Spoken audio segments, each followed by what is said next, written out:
In the last few years of the Soviet Union, a series of just brutal, seemingly random attacks sent this wave of terror through the industrial city of Tula. The victims all had one thing in common. They were elderly women. Okay, let's dive into this really chilling true story. And for years, this was the question that haunted investigators and absolutely terrified the community. The killer was bold, he was vicious, and he was like a ghost, just leaving behind a trail of grief and almost no clues. So the story starts back in 1989, and the whole investigation didn't begin with a clear lead or a pattern. It started with a single, shocking, and completely senseless crime that just seemed to come out of nowhere. Picture this. It's a busy flour mill in the middle of the day. A woman shows up for her evening shift. She walks into the small weighing station where her coworker should be and finds an absolute scene of horror. The victim's name was Valentina Mukhina. She was only 54 years old and, tragically, just weeks away from her retirement. But someone had bludgeoned her to death with a heavy stone they found right there at the scene, and then sexually assaulted her. The sheer brutality of it all was just shocking, especially for a victim of her age. And this is what just completely baffled the detectives. I mean, the mill was active. Trucks were coming and going constantly. Literally anyone could have walked by at any moment. The killer's nerve? It suggested someone with zero fear, or maybe, even scarier, someone who blended in perfectly, one of their own. The police were scrambling, and almost immediately what looked like a perfect lead fell right into their laps. It seemed almost too good to be true, and, well, it was. Her coworkers told police all about a truck driver named Sherbinin. Apparently, Valentina had caught him stealing flour, and he shot back with this incredibly chilling threat. I mean, you've got a public fight, a direct threat. It's a textbook motive. Case closed, right? Well, not so fast. There was just one tiny problem. When detectives actually tracked Sherbinin down, they found out he had the most solid alibi you could ask for. He was serving a 1-year sentence for that theft, and he was released 2 days after Valentina was killed. No way he could have done it. The investigation was right back at square one. So the case went cold. For over a year, nothing. It was like Valentina Mukhina's killer had just vanished into thin air. But then, a whole new series of attacks began. And this time, the maniac made mistakes. The first real break came when a woman named Albina Boldereva was found, somehow still alive after a vicious attack.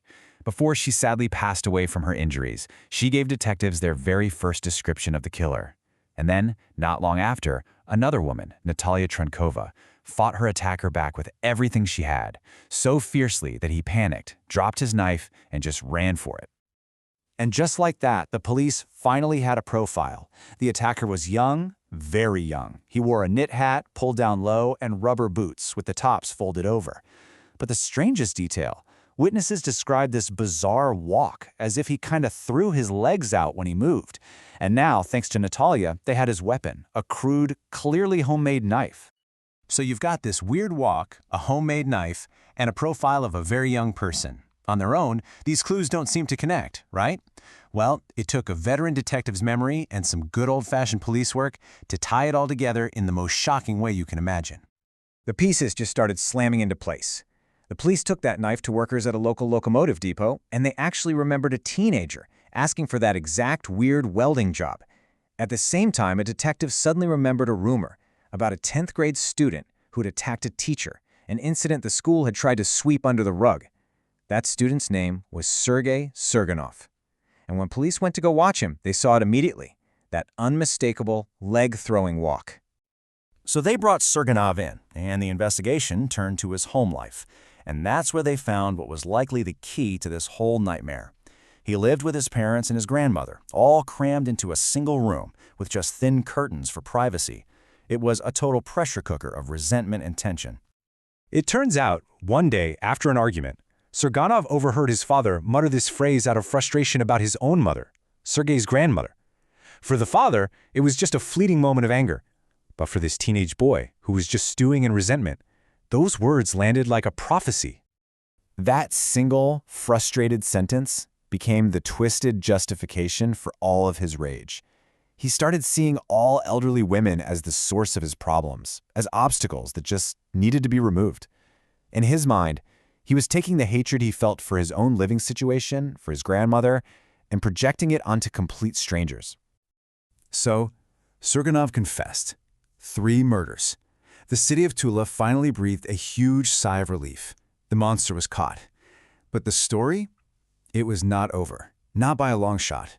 In fact, the most shocking chapter was still to come. You see, because he was only 17 years old at the time of his arrest, Surganov couldn't get the death penalty. He was given the absolute maximum sentence possible for a minor in the Soviet Union. Just 10 years in prison. And this is where the system just completely and utterly failed. He was released after serving only 7 of those years for good behavior. And in 1998, the killings started again. A whole new wave of terror swept through Tula. The new murders were happening at the city's cemetery, targeting elderly women who were just tending to graves. The method was identical. At first, the police thought it had to be a copycat because a simple clerical error made them think Surganov was still in prison. When they finally realized he was free, they knew exactly who they were looking for. But this time around, the trial took a very different turn. Surganov claimed he wasn't really in control.